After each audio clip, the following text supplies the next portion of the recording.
जय सिया राम भक्तों, मैं आज लेके आई हूँ धर्मराज जी की कहानी। इस प्रकार है ये कहानी। दो देवरानी जेठानी थी। देवरानी के कोई धन नहीं था, फिर भी वह बहुत दान धर्म अपनी श्रद्धा अनुसार करती रहती थी। और जेठानी के पास बहुत धन था, लेकिन वह कुछ भी दान धर्म नहीं करती थी और सारे दिन घर में सोफा पर बैठकर आराम किया करती थी।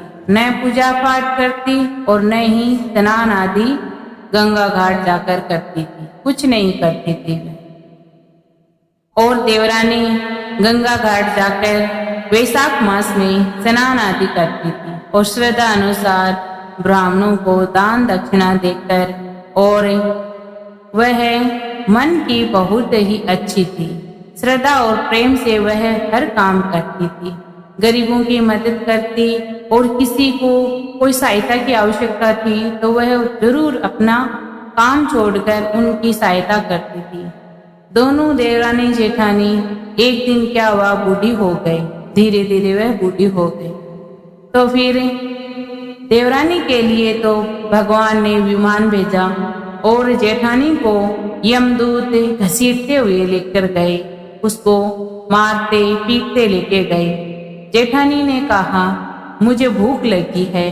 तब यमदूतों ने कहा कि किसी को भोजन खिलाया था क्या जो तुझे मैं भोजन खिलाऊं?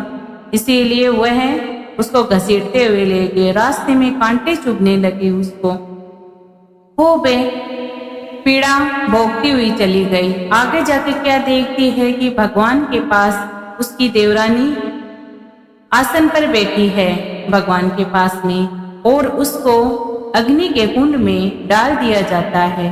तब वह भगवान से बोलती है, हे प्रभु, आप मुझे 1.25 का टाइम दीजिए, मैं कुछ करके आना चाहती हूँ।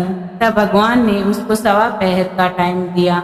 वह धरती पर गई और उसके प्राण शरीर में डाल दिए। तो वह साधु को बुलाकर यज्ञ किया और धर्मराज की कथा की और यज्ञ किया और ब्राह्मणों को भोजन कराया, दान दक्षिणा देकर जितना हो सका उसने धर्म पुण्य श्रद्धा प्रेम से किया और उसका टाइम पूरा हो गया। फिर भगवान ने उसके लिए भी विमान भेजा और वह विमान में बैठकर भगवान के पास चली गई। बोलो धर्मराज भगवान की जय, यम भगवान की जय। अगर आपको ये कथा अच्छी लगी हो तो लाइक शेयर जरूर करना, कमेंट बॉक्स में जरूर बताना आपको ये कथा कैसी लगी।